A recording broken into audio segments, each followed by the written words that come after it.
Okay, today I'm going to set up the G5 Hamilton. So first thing, I'm going to make sure I have a machine that's all sanitized and wiped down. Then I'm going to go ahead and plug in the unit.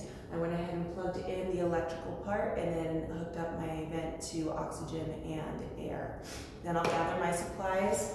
I have an expiratory valve, an inspiratory valve, a heated wire circuit, and a flow sensor here. So let's go ahead and upon opening my heated wire circuit, I'm going to go ahead and put my reservoir in. And get my heated wire circuit. Set that up.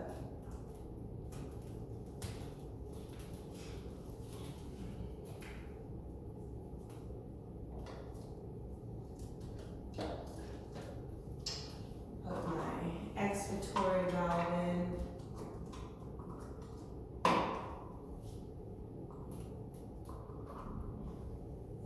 And inspiratory filter. And get a tubing. Okay, now I have my heated wire probe. I'm going to go ahead and hook that up.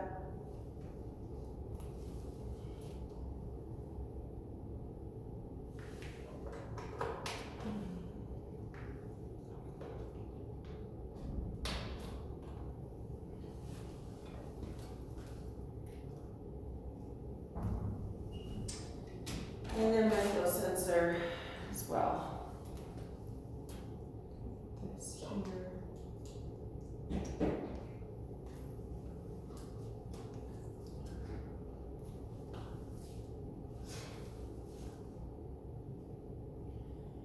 And blue goes to the patient.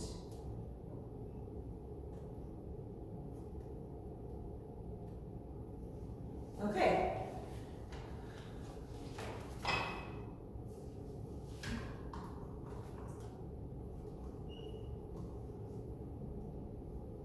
Now that I have it all hooked up, I'm going to set my test lung up to it here, and I'm going to go ahead and turn on my vent.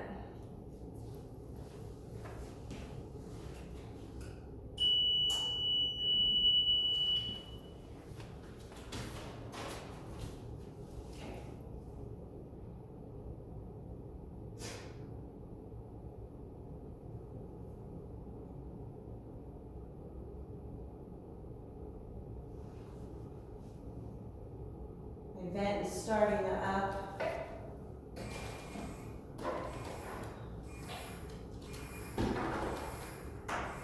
Filling up the reserve inside of it with extra oxygen. Now I'm going to go ahead and enter my settings.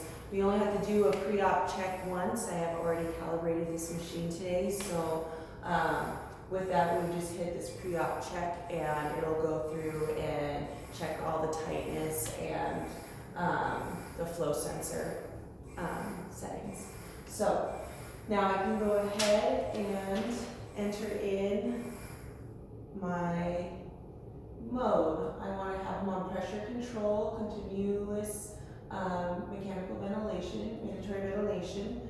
I want a continue. And then I can go ahead and set in my settings. I want a tidal volume of 500, a rate of 16. This is touchscreen and also swivel, so you can use both on there. FiO2 of 60.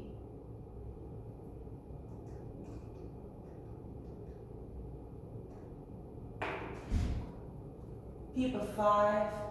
And inspiratory time of 0.8. There we are. And confirm. So now that's all set. I can press start here on the G5 Hamiltons. It goes ahead, it calculates your body weight, so I would just enter in my patient's dimensions there. And then I can also go ahead and set the alarms on here as well. So every pressure alarm, you can just pick it and then go ahead and set it what you want it as. In expiratory minute volume, and then the rate and tidal volume. My tidal volume is at 500, so I want to go 200 above, set it at 700, and then low, 200 below. So set it there, and set it at 300. And then the apnea time set at 20 seconds. So we have that all set up, and we can go ahead and X out of there, and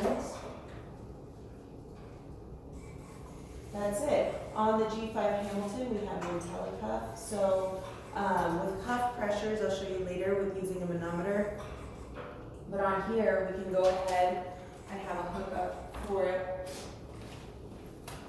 Underneath here, you go ahead and hook this up to the G5 Hamilton, and then you can hook it up to your cuff. Let me show you your cuff here that I have. And we can go ahead and hook it up to the pilot tube. And I can go ahead and tell it to deflate. Do you really want to deflate the cuff? Yes. So it's deflating my cuff right now.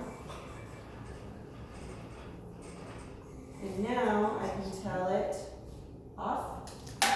Oops. And I can go ahead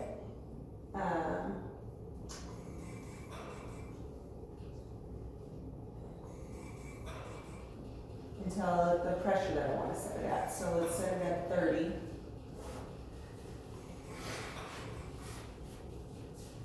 And it's inflating my cup.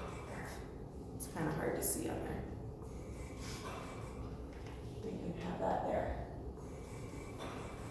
And it's set, it's monitoring 25, cuff pressure, manual setting 30. And I'll go ahead and X out of that. Let's shut it off for right now.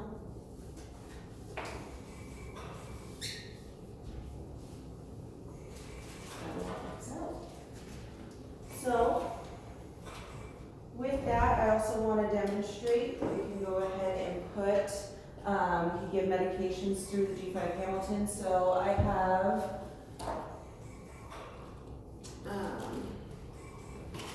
to deliver a neb, we can use an Aerogen here. That's going to go ahead and hook up into the inspiratory side.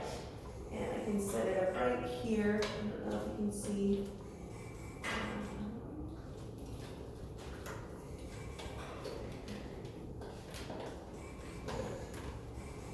Go. And on the Aerogen, I'm going to go, alarm.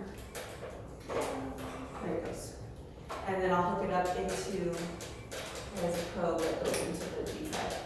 So I would go ahead and administer my medication into the Aerogen cup here, and then I can press this button right here on the G5, and that will administer it.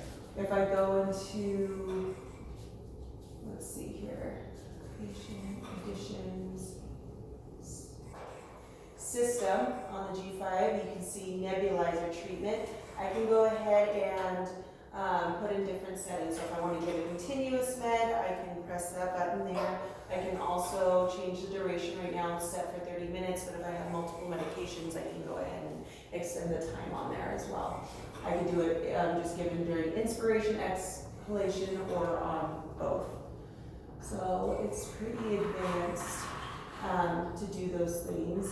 Now the other part I can show you too is if I need to give an MDI, I'm going to go ahead and put this on the inspiratory side of my vent. So I'll go ahead and take this part, it'll alarm. I'm not doing this.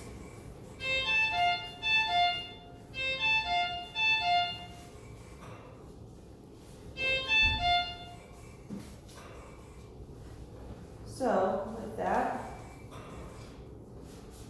I'll go ahead and get my medication. I think I have one in here. You have your albuterol or whatever MDI that you have. you go ahead and just insert there, and then you could administer the MDI to the patient on the inspiratory side. And then you just continue that. So also with oral care and suction, I can hook this up to the ventilator. I don't have a mannequin to show you here, but with suction, I would go ahead and advance the suction catheter through till I hit the carina. You hear a cough, pull 2 to 3 centimeters back, and then go ahead and press down and suction the patient out. With cuff cares, or oral care, our nurses at MCR do the oral cares, but I can go ahead and show you here. We have an oral care kit. I would hook this up to suction. I can move the ET tube to either side, this toothbrush, and then the mouth swab. So, and then we have an oral rinse. So I can go ahead and dip the toothbrush into the oral rinse, go ahead and get one side of the patient's mouth, move the ET tube to the other side, and clean the other side of the patient's mouth.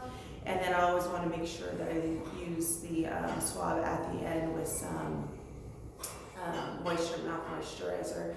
And I can also use the suction. We really want to decrease ventilator associated pneumonia. So oral cares are done periodically throughout the day. Patients that are vented get a lot of different secretions build up, so it's really important to do the oral care with that. And that's it.